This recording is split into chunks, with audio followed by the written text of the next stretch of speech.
Le point G. C'est une zone un peu mystérieuse et énigmatique, aussi bien pour les hommes que pour de nombreuses femmes. C'est tellement énigmatique et mystérieux qu'il y a encore des scientifiques qui, aujourd'hui, se battent pour prouver ou non qu'il existe. Ici, vous allez tout savoir sur le point G. À la fin de cette vidéo, vous serez un expert point G. Et ça, même si vous êtes débutant, vous l'avez jamais trouvé chez une femme. Ou même si vous êtes déjà très avancé, que vous savez le trouver. Vous allez apprendre ici de nouvelles choses que vous ne trouverez nulle part ailleurs, parce que c'est la première fois qu'on les dit et qu'elles sont publiques, en dehors de certains cercles fermés réservés à quelques initiés. Il m'a fallu des dizaines d'années pour récolter tout ça, et je vous les donne ici en condensé aujourd'hui. Cette vidéo est conçue sous la forme de 19 questions. Comme ça, après avoir tout regardé, vous pourrez ensuite revenir et explorer des points plus précis, parce que vous savez que mon but, c'est de vous aider. C'est quoi le point G? Alors déjà, le nom est assez trompeur. Point G. En premier, ce n'est pas un point, mais une zone. Visualisez une cible de tir. Vous n'allez pas chercher un point central du milieu, mais bien toute la cible. Pourquoi c'est pas un point? Parce qu'en fait, c'est pas une entité anatomique distincte. Une glande, en fait. Comme la prostate. Quand on va stimuler le point P d'un homme, donc sa prostate, on va chercher une glande précise. Donc cela, c'est un point. Ici, c'est pas le cas. Le point G, ou zone rugueuse, c'est en fait une zone de tissu qui est nerveusement plus riche et plus sensible. Alors, je veux casser un mythe, ce n'est pas plus sensible directement au toucher. Si vous touchez et caressez comme ça le point G d'une femme, elle ne va pas particulièrement ressentir quelque chose. C'est plus sensible à la stimulation. Et dans point G, il y a G. Et le G dans point G, il est aussi trompeur. C'est donc pas la première lettre d'une glande qu'on irait stimuler. Là, G, c'est juste la première lettre du nom du gars qui en a parlé en premier, en 1950. Grafenberg. Il y a beaucoup de gens, notamment des féministes, qui veulent plus utiliser point G à cause de ça, parce que c'est le nom d'un gars, et qui vont utiliser à la place zone rugueuse. C'est ce terme-là que vous trouverez par exemple dans le livre Jouissance Club. La stimulation du point G garantit-elle à 100% un orgasme? Ok, si j'enfonce mes doigts au fond de ma bouche, je vais vomir. C'est un mouvement réflexe. Enfoncer les doigts au fond de la bouche fait à 100% vomir. Là, stimuler la zone rugueuse, la zone du point G, ne va pas déclencher une réponse réflexe, qui serait l'orgasme. Donc non, ce n'est pas quelque chose d'automatique. La façon dont vous pouvez le visualiser, le point G, c'est comme une guitare. Ça peut faire une très belle musique ou pas du tout. Ça va dépendre de quoi? Ça va dépendre de l'état de la guitare, l'état des cordes, l'état du corps de la guitare, est-ce qu'elle est accordée. Ça va dépendre du musicien aussi. Bah là, c'est pareil. L'orgasme, il va dépendre de plusieurs paramètres. De la femme c'est la guitare, donc sa sensibilité individuelle au point G, son état émotionnel du moment. Ça va dépendre du musicien, le musicien, c'est vous, la façon dont vous allez savoir en jouer. Ça va dépendre aussi de savoir si la guitare, elle est accordée. Et ça, c'est votre connexion à vous deux. Donc si le point G ne déclenche pas à 100% une réponse qui serait l'orgasme, il permet quand même souvent d'y arriver. Cette variabilité va dépendre d'une femme à l'autre. Certaines n'auront absolument aucune sensibilité et le point G ne fera absolument rien chez elles, et d'autres pourront avoir des orgasmes multiples. Il y a en fait une échelle d'éveil du point G, qu'on va voir juste après. Est-ce que ça fait des orgasmes qui sont différents du clitoris? Ou est-ce qu'en fait c'est juste le même type d'orgasme qu'on va déclencher en touchant une zone différente? Eh bien non, c'est un orgasme qui est différent. La stimulation du point G fait déjà une sensation qui est différente de la stimulation du clitoris. Donc pendant que le plaisir monte, on ne ressent pas la même chose. Et ensuite, l'orgasme, quand il se déclenche, va lui aussi être différent. Donc l'expérience au global, elle est différente, aussi bien dans les sensations pendant qu'au moment de l'orgasme qui se déclenche. On dit souvent que l'orgasme du point G, il est plus intense, et c'est pour ça qu'on s'y intéresse. Je vais vous livrer ma propre expérience des choses, pour que vous puissiez vraiment visualiser et comprendre ce que peut ressentir une femme. Moi, je peux ressentir presque 10 types d'orgasmes différents, que j'étudie et où je vois la variabilité des sensations. Donc ce que je vais vous partager, ça correspond à mon expérience à moi, ce qui sera différent d'une femme à l'autre, bien sûr. Pour vous aider à visualiser, l'orgasme du clitoris, c'est comme une note de musique très aiguë, très piquée. C'est un peu comme une décharge électrique de surface, comme une sorte d'électrocution. Ça reste très devant. Alors que l'orgasme du point G, c'est beaucoup plus dense, beaucoup plus intense. Autant l'orgasme du clitoris va me tourner vers l'extérieur, autant l'orgasme du point G va me tourner vers l'intérieur. Je vais avoir une beaucoup plus grosse connexion avec moi-même. Ça va vraiment faire comme une onde de choc, comme un tremblement de terre à l'intérieur. C'est beaucoup plus terre, et en même temps, ça va me donner une sensation de connexion qui est très importante avec mon partenaire. Donc vous voyez, c'est pas du tout les mêmes notes de musique. Encore une fois, cette perception, elle va varier d'une femme à l'autre. Mais vous avez la possibilité d'offrir un champ d'émotions et d'expériences très différentes avec votre partenaire, si vous apprenez à jouer sur des tableaux qui sont différents. Alors, où il se trouve exactement ce point G, ou plutôt cette zone rugueuse, puisqu'on a vu qu'on ne cherche pas un point précis? Il se trouve à l'intérieur du vagin, donc à l'intérieur de la femme. C'est pas quelque chose qui est dehors, déjà. Premier point. Deuxième point, il se trouve sur la paroi antérieure du vagin. Ça veut dire la paroi qui est vers le devant de la femme. Donc vers ici. Donc on va stimuler vers l'avant. Ensuite, il se trouve environ à 3 à 5 cm à l'intérieur du vagin. Donc pas très loin de l'entrée du vagin en fait. La bonne nouvelle, c'est que votre index fait en moyenne 7 cm. Donc vous allez pouvoir, avec votre doigt, toucher cette zone. Cette zone rugueuse, elle est aussi très bien située. Elle est à côté des glandes para-urétrales, et on verra qu'elles ont une influence notamment dans l'éjaculation féminine. Et elle est à côté de la base du corps du clitoris et des bulbes, à l'intérieur. Y a-t-il des différences de localisation du point G selon les femmes ? Eh bien oui, il y a un paramètre de variabilité anatomique selon vos partenaires. Le point G va bouger en gros d'une femme à l'autre. Il peut bouger en profondeur, c'est-à-dire que certaines femmes auront un point G qui est plus proche de l'entrée du vagin, par exemple 2 cm, donc très court, et pour certaines femmes, le point G va être plus en profondeur, à 5, 6 ou 7 cm. Alors je vous rassure, dans 95% des cas, le point G est toujours accessible avec la taille de votre index, qui fait 7 cm, rappelons-le. Et c'est aussi à peu près la référence pour un micropénis. Ensuite, il peut avoir une variabilité latérale, c'est-à-dire que pour certaines femmes, le point G va être vraiment au milieu, donc vous pouvez visualiser une ligne qui part du nombril et qui descend, mais pour certaines, le point G va peut-être partir un tout petit peu à gauche ou un tout petit peu à droite. Ça va dépendre en fait de l'orientation du vagin de votre partenaire. Ce que vous pouvez visualiser, c'est au pire un angle de 90 degrés avec le nombril au milieu. Le point G ne va pas partir plus loin que ça. Donc ça sert à rien d'aller totalement toucher le côté ou derrière. Le point G n'est pas par là. Ensuite, il y a une grosse variabilité de taille. Et la taille peut être liée à la sensibilité. La taille du point G, elle varie selon son degré d'éveil. Chez certaines femmes, on va à peine sentir quoi que ce soit. Le point G va être très peu présent. Alors que chez certaines femmes, dès qu'on va mettre le doigt, on va sentir vraiment un refoulement et une grosse zone rugueuse. Donc la taille varie énormément d'une femme à l'autre. Comment est-ce que je peux savoir que j'ai trouvé le point G de ma partenaire ? Alors, pour visualiser, l'astuce la plus simple, c'est de retenir petit nez rugueux. Oui, petit nez rugueux. Vous allez chercher comme la pointe d'un nez à l'intérieur et vous allez chercher de la rugosité.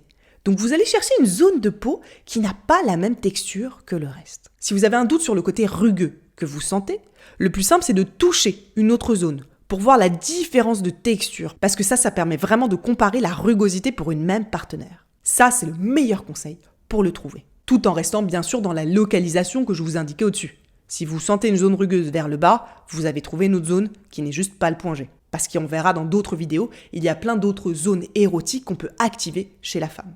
Là, on parle uniquement du point G. Vous allez aussi pouvoir savoir si vous avez trouvé ou non le point G de votre partenaire à sa réaction, forcément. Si d'un coup vous voyez qu'elle s'agite, qu'il y a une réaction qui se produit, vous avez touché une zone précise. Attention, cela peut aussi être une réaction d'inconfort, parce que pour certaines personnes, la stimulation du point G va générer de l'inconfort. On va le voir après. Donc si vous voyez que les signaux de son corps changent, qu'elle se tend, que ses pupilles se dilatent, qu'elle a l'air d'avoir plus de plaisir, qu'elle allait plus vite, là vous avez des signaux de réaction de son corps. Elle peut aussi bien sûr le verbaliser, c'est encore plus simple. Moi je le dis directement. Quand un homme touche mon point G, je dis « c'est mon point G ». Je l'aide à faire la carte du plaisir de mon propre corps, puisque moi je le connais. Donc je ne vais pas le laisser tâtonner à l'aveugle. S'il touche qu'il est au bon endroit, je lui dis. Vous pouvez dire à votre partenaire de faire la même chose si elle connaît son point G. C'est quand même beaucoup plus simple. Ensuite, pour savoir si vous l'avez trouvé, vous pouvez aussi utiliser le paramètre d'augmentation de la taille. Parce qu'à la stimulation, le point G va gonfler, augmenter, parce qu'il y a un afflux sanguin sur la zone qui va se produire, avec le plaisir qui monte. Donc si vous sentez que cette zone, elle est en train de grossir et de se densifier, potentiellement ça vous indique aussi que vous l'avez trouvé chez votre partenaire. Est-ce que toutes les femmes, elles ont un point G ? Alors vous savez que je suis passionnée par la danse. Donc je vais vous prendre un exemple de danse. Tout le monde peut danser. Tout le monde a un corps, tout le monde a la capacité de danser. Et la danse, ça commence même au plus petit mouvement, qui peut être juste le mouvement d'un doigt. Donc tout le monde a cette capacité, cette faculté innée de danser. C'est pareil pour une femme. Toutes les femmes ont la capacité de danser, la capacité d'avoir du plaisir et un orgasme avec leur point G. Mais chez certaines, ce n'est pas du tout éveillé, ce n'est pas du tout exploité. C'est totalement dormant. Donc même si elles ont la capacité théorique de le faire parce qu'elles ont physiquement un point G, elles ne vont pas être capables de ressentir du plaisir et de jouir avec ce point G. Donc oui, toutes les femmes ont un point G, mais non, toutes les femmes ne peuvent pas jouir avec leur point G. La grande question pour vous, en tant qu'homme, ça va donc être de pouvoir déterminer le degré d'éveil du point G de votre partenaire. Et ça va être très variable selon les femmes. J'ai donc créé une échelle ici pour simplifier que je vais vous livrer. C'est une échelle de 0 à 5. Pour pouvoir savoir où se trouve votre partenaire sur cette échelle, il y a plusieurs éléments que vous pouvez utiliser.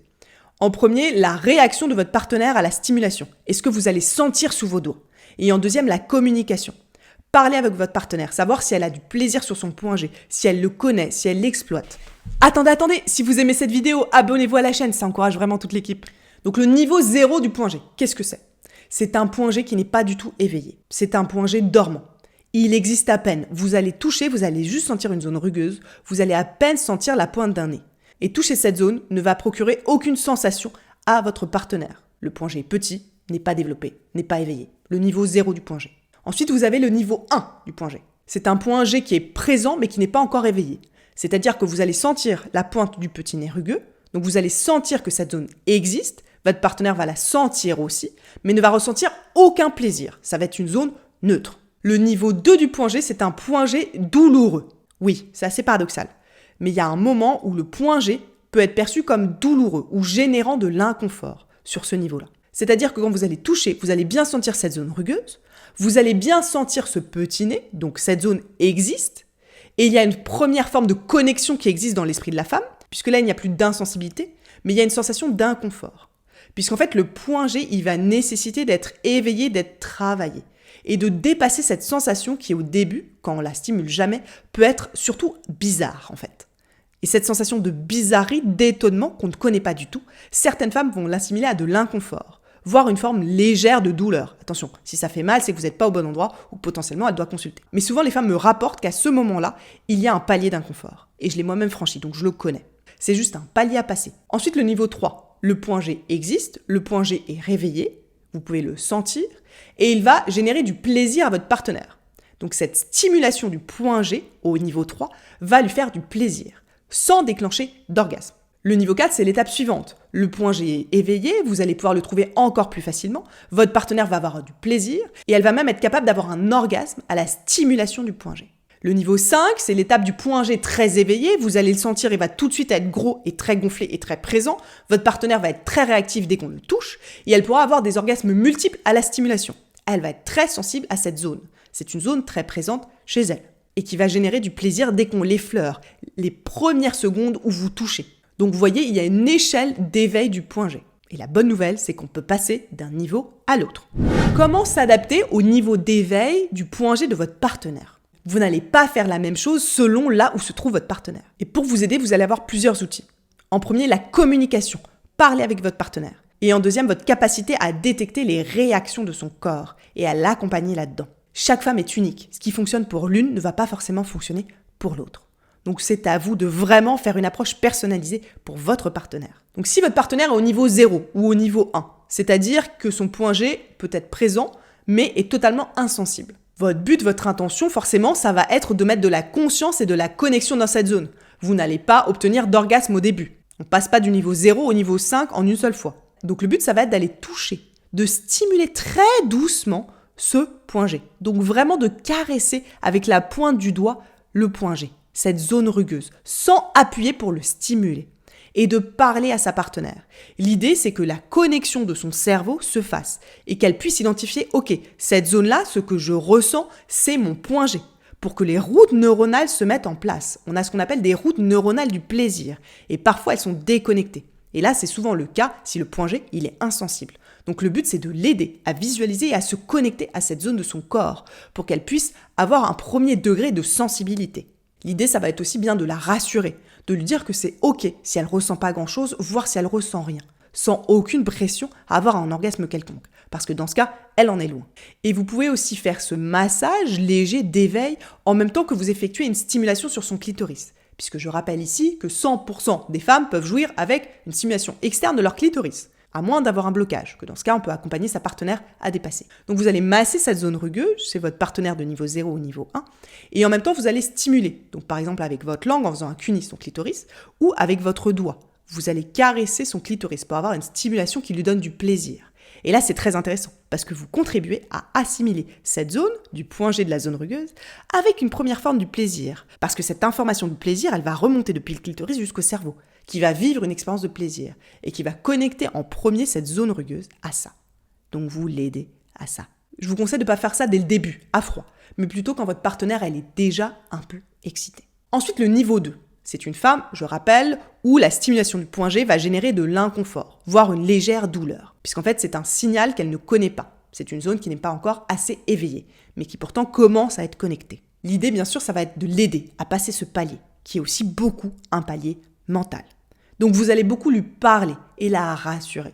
Lui dire déjà que c'est ok si elle ressent de l'inconfort. Et pendant que vous allez la stimuler, vous n'allez pas aller dans une zone de douleur, bien évidemment. Vous allez aussi beaucoup la rassurer en lui disant que c'est ok, par exemple, si elle fait pipi. Parce que pour certaines femmes, cet inconfort va être lié au fait qu'on peut ressentir une sensation d'uriner. C'est pour ça aussi qu'on verra après que potentiellement on peut éjaculer ou squirter. Donc la femme va être inconfortable de cette sensation et va avoir peur d'uriner. Donc la rassurer là-dessus. Dire, je touche, je ne veux pas te faire mal, dis-moi ce que tu ressens. D'ailleurs, c'est pas grave s'il y a du liquide qui sort. L'idée, comme avant, ça va être de jouer sur des doubles stimulations. D'aller faire un cuni ou d'aller stimuler le clitoris avec son doigt et en même temps d'aller doucement caresser cette zone du point G. Mais là, on va appuyer un tout petit peu plus fort que dans le cas du niveau 0 et du niveau 1. Jamais, bien sûr, pour signifier de l'inconfort, mais juste pour qu'il y ait visuellement et mentalement cette zone qui est stimulée, donc avec une pression un tout petit peu plus importante, qui reste légère. Attention, on ne fait pas mal, et surtout on écoute ce que dit sa partenaire. Si elle n'est pas prête à aller plus loin, on s'arrête, on respecte. Mais sinon, vous continuez cette double stimulation pour qu'elle s'habitue à la sensation de cette zone. Là, en fait, on accompagne beaucoup au lâcher-prise, à l'intégration de cette sensation nouvelle. Parce que beaucoup de femmes vont malheureusement se dire ça et rester totalement bloquées à ce palier-là. Et c'est très dommage. Là, ça peut aussi être plus facile chez certaines femmes de le faire tout seul, de masser régulièrement son point G pour l'éveiller toute seule. C'est une option que vous pouvez également proposer à votre partenaire. Ensuite, le niveau 3. Le niveau 3, le point G se trouve facilement et génère déjà du plaisir, sans libérer d'orgasme. Votre intention et votre but ici va être d'accompagner votre partenaire à franchir ce cap et avoir son premier orgasme grâce à la stimulation du point G. Vous allez donc comme un jardin cultiver et entretenir et faire grandir ce plaisir du point G pour qu'elle soit de plus en plus confortable avec et aller jusqu'à la libération d'un orgasme. Là, l'idée va aussi être d'utiliser des stimulations d'isolation, c'est-à-dire que vous allez stimuler uniquement par moment le point G de la femme pour vraiment qu'elle se concentre d'une façon très précise sur ce plaisir-là. Bien sûr, on continue à parler, à libérer la pression, qu'elle ne se dise pas « je suis obligée de jouir », ce qui serait très contre-productif. Une femme qui a une pression à jouir est une femme qui, dans beaucoup de cas, ne pourra jamais jouir. Ensuite, pour déclencher ce premier orgasme, on le fera avec une double stimulation. Donc encore une fois, avec un cuni ou une stimulation du clitoris. C'est beaucoup plus simple. Et ça va être une sorte de double orgasme au début. Et ensuite, ça pourrait être un orgasme uniquement avec une stimulation simple du point G. Ce niveau-là a aussi le niveau où on peut ressentir du plaisir au niveau du point G pendant la pénétration, forcément. Le niveau 4, la femme a déjà du plaisir et peut déjà avoir un orgasme avec la stimulation de son point G. Votre but, ça va être là de l'accompagner, de cultiver encore son jardin du plaisir pour aller chercher plus d'orgasmes, du multi-orgasmique, pour libérer encore la puissance de cette zone rugueuse. Donc dans ce niveau 4, vous allez faire aussi bien de l'isolation que des doubles stimulations. Le but, encore une fois, c'est de faire monter le plaisir en s'adaptant à votre partenaire. Et là, le petit conseil que je peux vous donner, c'est d'alterner quand le clitoris devient trop sensible. Je m'explique. Vous allez peut-être lui donner un double orgasme, où il y a une stimulation du clitoris et une stimulation du point G. Ensuite, le clitoris, chez beaucoup de femmes, devient trop sensible. On ne peut plus le toucher. Et bien là, vous allez passer sur une stimulation qui va être uniquement interne. Et peut-être que vous allez déclencher un deuxième orgasme. Donc vous allez commencer à habituer son corps à jouir plusieurs fois. Et à jouir d'une stimulation qui soit uniquement sur le point G. Et ça, c'est génial parce qu'on va vraiment pouvoir jongler et passer d'un plaisir à l'autre. Le plaisir du clitoris en externe et le point G en interne. Bien sûr, à ce niveau-là, la femme va aussi ressentir beaucoup de plaisir au moment de la pénétration si vous frottez son point G avec notamment votre sexe et encore plus avec la pointe de votre gland. À ce niveau d'éveil aussi du point G, on peut vraiment commencer à le sentir. Quand vous allez rentrer, vous allez sentir comme une boule et potentiellement un renflement. C'est le point G. Et vous pouvez frotter votre gland dessus. Et là, l'orgasme par la seule pénétration peut devenir possible chez certaines femmes. Puisque je rappelle que dans 80% des cas, la femme ne peut pas jouir avec la seule pénétration. C'est seulement 20% des femmes qui peuvent le faire. Ensuite, le niveau 5. Là, vous êtes avec une femme qui a un point G ultra éveillé, qui peut jouir plusieurs fois avec, et qui le connaît parfaitement. Il est gros, il est gonflé, il est très présent. Votre but là, ça va être de l'accompagner et de jouer avec, en variant les sensations sur tous les tableaux, pour lui permettre d'avoir tout ce plaisir très profond, très dense, très diffus, et de pouvoir jouir, d'avoir plusieurs orgasmes grâce à ça. Encore une fois, en passant d'une stimulation clitoridienne, peut-être plus aiguë, à cette stimulation plus dense à l'intérieur, et en jouant un va-et-vient sur tous ces tableaux. Parfois les deux, parfois un seul. Souvent dans ce cas-là, quand on est au niveau 5, ça va devenir un des modes de stimulation qui est préféré. Quand le point G est très présent et très éveillé, la femme va adorer qu'on lui touche. Et du coup, c'est un bonus que je vous conseille de rajouter. Par exemple, quand vous faites un cuni ou que vous êtes en train de stimuler son clitoris. Parce que ça va vraiment donner une densité supérieure à son orgasme et à sa sensation. Donc si c'est son cas, souvent vous allez rajouter cette stimulation-là. Vous allez bien sûr aussi frotter votre gland et stimuler son point G quand vous allez la pénétrer. À ce stade-là, l'orgasme par pénétration est beaucoup plus simple et beaucoup plus régulier. Peut-on entraîner le point G pour augmenter sa sensibilité? Eh bien oui, ouf, rassurez-vous, c'est ce qu'on vient de voir au-dessus. On peut passer d'un niveau à l'autre. Donc il est possible d'agir sur la sensibilité du point G. Ça va nécessiter des massages réguliers de la zone, qui peuvent même être non sexuels, c'est-à-dire juste où votre partenaire ou vous allez masser cette zone-là, pour l'éveiller, pour y mettre en fait de la conscience et de la connexion. Ça va être aussi être des discussions avec votre partenaire, parce que souvent il y a des barrières et des paliers qui sont mentaux à dépasser, notamment cette peur de faire pipi qui reste très présente, ou cette sensation d'inconfort qui parfois peut être dure à dépasser, en disant « moi j'ai juste mal ». Non, on peut heureusement le dépasser. Encore une fois, si c'est de la vraie douleur ou que c'est très gonflé, il vaut toujours mieux consulter un médecin. Ensuite, vous pouvez aussi éventuellement utiliser un sextoy non vibrant pour aller stimuler cette zone. Notamment si à un moment vous avez des crampes aux doigts et que vous en avez marre d'aller toucher ce point G. Et le dernier paramètre, le plus important, c'est la patience. Ça met du temps d'éveiller ce point G, d'éveiller cette zone. Donc prenez le temps et ne mettez aucune pression avec votre partenaire. Il faut aussi que cette volonté, elle vienne d'elle-même. Est-ce que le point G, il change avec l'âge ou après l'accouchement? Eh bien oui, le point G, il peut un petit peu bouger parce que l'intérieur du vagin il va se modifier, notamment après un accouchement ou notamment quand on prend de l'âge. Donc peut-être qu'à ce moment-là, le point G va partir un tout petit peu plus sur le côté ou qu'il va descendre. Donc en effet, le point G peut varier. Si vous aviez trouvé le point G de votre partenaire, peut-être qu'à un moment, vous allez devoir le retrouver, il va passer à un autre endroit. Donc ça peut bouger. Mais en tout cas, même si ça bouge, il reste là. Aussi, parfois, le point G peut redevenir insensible. Bah oui, à cause des modifications du corps, des modifications hormonales. Dans ce cas, il va être nécessaire de remettre de la connexion et de remettre du plaisir dedans. Donc de repartir sur une exploration et sur de l'éveil de ce point G. Comment je peux le stimuler facilement, alors le point G? Reprenez cette vision du petit nez rugueux que je vous ai donné tout à l'heure. Le geste le plus simple pour aller stimuler le point G, je vais vous le donner ici. C'est ce qu'on appelle le viens là. Vous allez mettre vos doigts en crochet. Donc un doigt ou deux doigts. Ça va dépendre de votre partenaire. Et vous allez faire un crochet.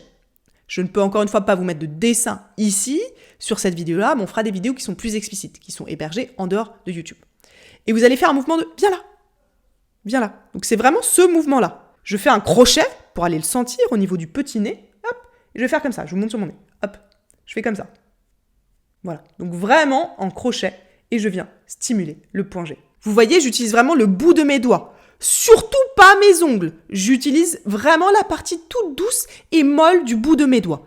Et je gratte pas, comme ça. Il y a certains hommes qui font ça, c'est pas du tout possible de faire ça. Ça fait mal et en plus c'est contre-productif. Donc vous utilisez, même si vous faites ce mouvement de crochet, uniquement la partie molle de vos doigts. Donc ça c'est le mouvement de viens là. Première technique la plus simple à modifier.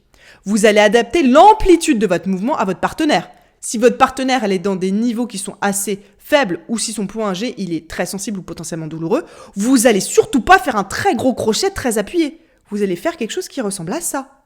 Voyez? Juste un tout petit mouvement léger. Donc adaptez ce mouvement et l'amplitude. Et si vous connaissez pas bien votre partenaire, commencez pas non plus avec un énorme mouvement. On commence par tout doux. Et si on voit que ça va, on augmente l'amplitude. Donc maîtrisez vos mouvements. Surtout. On peut même ça, hein. Ça, juste ce tout petit mouvement-là. Comme ça. J'appuie un tout petit peu comme ça fait du plaisir. Je suis pas obligée de faire comme ça. Alors que chez certaines femmes, elles vont adorer, mais d'autres non. Vous avez deux variantes. Vous avez la variante où vous allez utiliser votre pouce, donc que vous allez sortir, où vous allez pouvoir caresser en même temps le bourgeon du clitoris. Donc je fais ce mouvement et en même temps je caresse. Alors chez certains hommes, c'est un peu compliqué de pouvoir faire ça sur la même main, donc vous pouvez aussi juste faire ça et utiliser votre autre doigt. Hein. C'est beaucoup plus simple. C'est selon vous, votre sensibilité et votre technique. Vous pouvez vous entraîner même tout seul. Vous pouvez bien sûr aussi faire toujours ça en utilisant votre langue, en faisant un cuni. C'est la deuxième variation possible de cette première technique principale. Je vous conseille de vous concentrer à améliorer et maîtriser bien cette technique-là, et vous pourrez ensuite en voir d'autres. Mais c'est la plus simple et la plus efficace. Donc parfois, il n'y a pas besoin d'aller chercher 1 milliard d'outils. C'est plus, on va faire des variations autour de ce mouvement. Par exemple, en rajoutant la stimulation du clitoris, en rajoutant la langue, ou plus tard, on verra d'autres éléments qu'on peut faire avec sa main, ou avec ce mouvement-là. Mais apprenez cette base. C'est la façon la plus simple, qui est ultra efficace, qui peut donner des dizaines d'orgasmes avec votre partenaire. Est-ce que le point G, il est lié à l'éjaculation féminine? Alors l'éjaculation féminine et le squirt, c'est deux choses qui sont un petit peu différentes, qu'on verra dans une autre vidéo. Donc le point G, en effet, sa stimulation peut générer une éjaculation féminine ou un squirt. Mais ce n'est pas obligatoire. Comme on l'a vu au début, sa localisation est proche des glandes de Skene, donc des glandes para-urétrales, qui sont responsables et qui interviennent dans l'éjaculation féminine. Donc, cette stimulation va aussi stimuler pas très loin ces glandes-là, ce qui peut entraîner donc cette éjaculation féminine. Et pareil, on n'est pas très loin de la vessie non plus. Donc, si votre partenaire est une femme qui squirt régulièrement ou qui éjacule régulièrement, potentiellement, il y a pas mal de chances qu'en stimulant son point G, vous déclenchiez aussi ce petit plaisir-là. Par contre, pour les femmes qui n'ont pas encore expérimenté ce plaisir-là, ça peut même les bloquer, cette sensation. Elles vont avoir peur d'éjaculer ou de squirter. Donc pareil, dans ce cas, on discute. On verra dans une autre vidéo comment rajouter plusieurs paramètres pour aller faire éjaculer ou squirter sa partenaire. Donc ce n'est pas juste par une simple stimulation du point G qu'on obtient une éjaculation féminine, à part si c'est une partenaire qui est très sensible avec ça. Est-ce que le paramètre psychologique peut bloquer le point G d'une femme ? Eh bien oui, énormément. Les facteurs psychologiques ont un grand rôle dans la sensibilité et l'accessibilité du point G. La détente, le degré de confiance, l'état émotionnel de votre partenaire va jouer énormément. Ce qui peut aussi beaucoup jouer, c'est les mythes et toute la pression sociale qu'elle va ressentir. Notamment si son point G, il n'est pas très éveillé. Elle va potentiellement se sentir mal, parce qu'on parle toujours partout de femmes qui ont un point G très développé. Et donc pour les femmes qui sont au niveau 0, au niveau 1 ou au niveau 2, ça peut être ultra compliqué à vivre. Elles peuvent même se sentir bridées dans leur féminité. Elles peuvent même avoir l'impression qu'elles ont un problème, de ne pas réussir à vivre ce plaisir. Donc ça devient même un peu tabou dans leur tête. Elles vont éviter ce type de stimulation. Elles vont éviter d'en parler. À cause de cette pression sociale qu'on voit dans les médias, où partout on dit que oui, le point G, c'est quelque chose qui est totalement inné, qui est simple pour toutes les femmes. Pas du tout. Les pauvres, c'est des niveaux qu'il faut franchir. Moi, à un moment, mon point G, il était au niveau 0. Il n'était pas très éveillé, ça me faisait rien. Et après, j'ai passé les paliers, jusqu'à être au niveau 5. Et toutes les femmes doivent comprendre qu'elles doivent faire ce chemin. Donc il y a tous ces mythes et cette pression sociale à l'aider à dépasser. Qu'elle n'ait pas cette pression à jouir. Il n'y a rien de plus insupportable que d'avoir un partenaire qui va stimuler son point G et qui va nous scruter en disant « Alors, elle est en train de jouir, je suis en train de toucher son point G, elle jouit. » Elle va pas jouer. Donc ça, c'est ultra important. Le paramètre psychologique joue là-dedans. Ensuite, la communication et l'exploration. Plus vous allez parler et dédramatiser avec votre partenaire, plus elle va se sentir en confiance, plus elle va se sentir OK de ne pas jouir, plus elle va se sentir OK aussi d'explorer avec vous, plus vous allez aller loin ensemble. Et ce qui peut aussi jouer, c'est l'état extérieur de votre partenaire, notamment si elle est victime de stress ou d'anxiété. Dans ce cas, ça va être beaucoup plus difficile de jouir, d'avoir du plaisir, d'avoir un orgasme. Pareil, si elle a un traumatisme d'expérience passée, c'est quelque chose qu'il va d'abord falloir travailler et surmonter, notamment en cas d'abus. Y a-t-il des risques ou des précautions à prendre lors de la stimulation du point G ? Alors l'hygiène est bien sûr très important ici. On se lave toujours les mains à l'eau et au savon avant d'aller stimuler le point G de sa partenaire. Vous insérez vos doigts à l'intérieur d'une personne. Vous pouvez y apporter donc des bactéries et des microbes. Lavez-vous les mains, je vous en prie. Pareil, faites attention à vos ongles.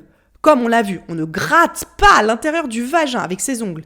Mais pour éviter ça et que ce soit plus simple, ayez les ongles courts. Ayez les ongles potentiellement limés. Si vous avez des petites pointes au bout de vos doigts, c'est pas du tout agréable et ça peut blesser, voire même faire saigner.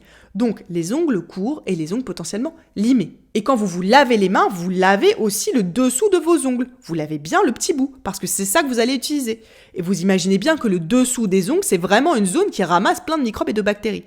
Donc, lavez-vous les ongles, et quand vous vous lavez les mains, la petite astuce, ça peut être de gratter la paume de sa main avec du savon. Donc, on fait ce geste-là quand on se lave les mains. Ça permet bien de laver le dessous des ongles et d'être sûr que quand on doigt de sa partenaire et qu'on stimule son point G, on a les mains qui sont propres. Pareil, on va pas passer de l'anus au vagin. Moi, ce que je conseille toujours, c'est de choisir une main pour chaque zone. Vous avez une main qui est pour l'anus et une main qui est pour le vagin. Et on passe pas de l'un à l'autre. Vous allez même pas caresser l'anus de votre partenaire et ensuite insérer votre doigt. Vous alliez apporter des microbes. Donc ça, faites attention de ne pas passer de l'un à l'autre. C'est une norme d'hygiène. Si vous jouez avec plusieurs partenaires, vous vous lavez les mains entre chaque partenaire. Sinon, vous pouvez transmettre des MST. Vous êtes en train de doigter une première partenaire, vous n'allez pas utiliser directement la même main pour doigter l'autre partenaire. On se lave les mains, on évite la transmission d'MST.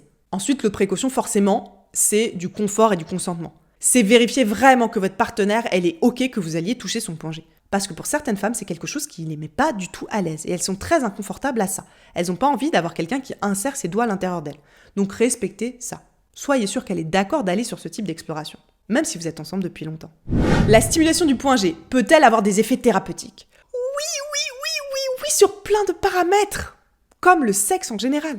En premier, bien sûr, ça va jouer sur le bien-être émotionnel de la personne. La stimulation sexuelle, et encore plus bien sûr du point G, libère de très agréables endorphines dans tout le corps. Ça va donc donner une vraie sensation de bien-être, ça va permettre de diminuer le stress et l'anxiété. Donc oui, ça a un effet thérapeutique sur le bien-être global de l'individu. Ça va aussi potentiellement améliorer votre relation à tous les deux, parce que vous allez partager un moment fort, vous allez partager plus de plaisir et vous allez explorer ensemble. Vous allez mettre plus de communication et plus d'intimité dans votre couple. Et ça, forcément, c'est très thérapeutique pour le couple. Ça permet aussi de se reconnecter par la sexualité. Ensuite, l'effet thérapeutique que j'ai souvent vu, c'est sur la confiance en soi. Il y a vraiment un côté empouvoirment à permettre à une femme de jouir pleinement de l'intérieur, de son point G, de cette sensation très dense qui ancre, qui connecte à soi-même. Peut-on confondre le point G avec d'autres zones érogènes ? Eh bien oui, il y a plein d'autres zones érogènes à l'intérieur du corps, à l'intérieur du vagin, et vous pourriez vous tromper. Le but est de bien respecter le plan que je vous ai fait au-dessus, sur la localisation et la texture du petit nez rugueux. Y a-t-il des risques associés à une stimulation excessive du point G ? Oui et non. Ce qui peut arriver, c'est une sensibilité et un inconfort temporaire. Si on stimule beaucoup son point G pendant plusieurs heures, peut-être 45 minutes, 1 heure, ça peut commencer à devenir une zone sensible. Moi, par exemple, j'ai remarqué qu'au bout d'1 heure, 1 heure et demie, je peux avoir une sensibilité du point G. Ça veut dire que temporairement, sur un laps de temps, je ne peux plus stimuler mon point G. Je ne peux plus jouir du point G parce que j'ai trop joui avec. Peut-être au bout de 6, 7, 8, 10 orgasmes du point G, eh bien, il a vraiment besoin d'une pause. C'est un peu normal. Dans ce cas, on le laisse tranquille, on le laisse redescendre, on le laisse dégonfler et on joue avec plus tard. Et si même la pénétration devient douloureuse, on change l'angle de sa partenaire. C'est-à-dire qu'on lui fait dos pour que le gland ne vienne plus frotter le point G s'il devient douloureux. Et bien sûr, si ça continue à être douloureux, eh bien, on arrête. Et soit on joue avec le clitoris, soit le rapport se termine là. Et c'est pas grave. Donc c'est pas des dommages qui sont des dommages qui vont rester à vie. Au bout de quelques minutes, quelques heures, il n'y a plus aucune sensation de douleur ou d'inconfort. C'est très temporaire quand on a beaucoup joué avec. Donc ça ne vient pas tout de suite, vous inquiétez pas. Et ça, cette sensibilité, bien sûr, elle va dépendre de la partenaire. Pas besoin de faire un focus excessif sur le point G de sa partenaire et de toucher ça exclusivement si c'est une femme de niveau 5 qui est très éveillée là-dessus. Il y a plein d'autres façons de jouer. Est-ce qu'on est sûr qu'il existe en fait le point G médicalement ? Eh bien, figurez-vous que c'est toujours en cours d'étude. Il y a des études qui ont prouvé son existence. Mais il y a aussi une étude qui n'a pas prouvé son existence. Tout simplement parce qu'il s'agit d'une zone et qu'il ne s'agit pas d'un point précis, comme une glande. La conclusion de la dernière étude sur le sujet, qui date de 2012, c'est de dire qu'en fait, ce paramètre, il va dépendre de la sensibilité féminine. Et que c'est pour ça que dans certaines études, on va conclure qu'il existe, et que dans d'autres, on va se demander s'il existe ou pas. Parce qu'ils ont même essayé de faire des tests sur des jumelles. Mais en fait, comme on l'a vu, il existe des niveaux. Donc bien sûr que si une femme est au niveau 0, ça va être très compliqué de se dire « Ah oui, la stimulation de cette zone, elle procure du plaisir chez cette femme. » Parce qu'il n'y aura pas de réponse. Donc en fait, c'est ça. Scientifiquement et médicalement, ça va donc dépendre de la méthodologie qui est utilisée. Et ce que je veux vous dire ici et que vous devez retenir, c'est que le point G, il existe. C'est une réalité que des millions de femmes expérimentent tous les jours. Donc apprenez à jouer avec. Et laissons les scientifiques faire leur petite imagerie tranquille. Voilà, pour conclure, je veux vous inviter à avoir vraiment une approche personnalisée en fonction de votre partenaire, parce que vous avez vu, c'est ça qui va compter.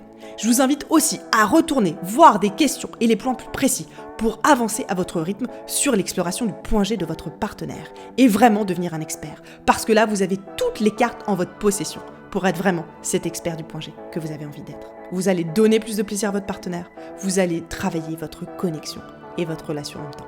Et vraiment, intégrer le point G dans votre sexualité va l'enrichir et permettre d'explorer de nouveaux horizons. Voilà, si cette vidéo vous a plu, n'hésitez pas à vous abonner à la chaîne YouTube. Plus de 80% des gens qui regardent cette vidéo ne sont pas encore abonnés. Alors allez-y, ici j'aide les hommes à avoir une sexualité épanouie, à donner plus de plaisir, à prendre plus de plaisir et à avoir une connexion profonde avec leur partenaire, quel que soit leur âge et quelle que soit leur condition physique.